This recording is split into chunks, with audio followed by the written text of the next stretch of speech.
517, roll some weather on the sevens. Our record high for June the 22nd, not too antiquated, only dates back to 2016, so it was just 6 years ago where we got up to 98 degrees. We'll be up around 90, so not too far above our average high for this time of year. There's a live look over a quiet 7th and range line. We haven't really picked up hardly any traffic going as of yet. 73 degrees, nice and calm. High humidity. That's just a result of that low pressure system that's moving in from the southwest right now. Temperatures are 76 in Parsons and Chanute, 69 in Monette. Let's roll 75 in Miami, 73 in Nevada. Wind doing a big shift on us. Now going to move in from the northwest, but at least it's still going at 5 miles per hour. You can tell we're right in the middle of that shift as well. Get through the central portion of the four states, still get the southerly breeze. Really doesn't take much of it off temperature-wise, simply because it's staying in between that 5 to 10 mile per hour realm.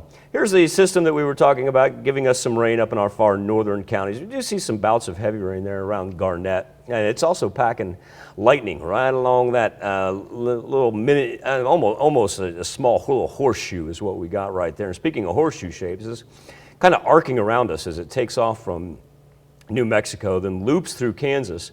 And instead of continuing off to the northeast right there, it wants to stall out around Kansas City. So if you're going to be on Highway 69 or I-49, that's what you're going to be running into today. We also have a heat advisory in effect for northeast Oklahoma. That's indicated in the orange. The gray that you see, air quality warning. Not uncommon this time of year for metropolitan areas. That kind of comes out of Tulsa.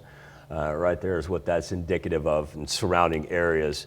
It gives you an idea of the high ozone for those of you that live down in that area and have breathing problems. Best thing to do when we get an air quality warning is to really try to spend the majority of the time inside. It's not only the ozone, it's also, we've got pollen, we've got the CO2 from commuters and whatnot. So that's kind of just a quick little recap. And you see little spots of gray there. You see it in the DFW area. Actually see it up in Denver right there as well. That's a little bit of an anomaly. You see Atlanta has an air quality warning. So it's just a little summer primer on what that means. Once again, Skywatch Storm Tracker, not a whole lot of action. They will pick up on the Atlantic coast here later on today. Our storm system is kind of the main one throughout the contiguous 48, but even at that, it's not anything severe to worry about. Weather trend for today, a little bit cooler than what we've had past couple of days, as we'll be able to hang, say around 90 degrees. Mostly sunny skies, but we will have cloud cover come and go. And the rain is going to be spotty, but a tad bit persistent. You'll notice it never gets organized, however.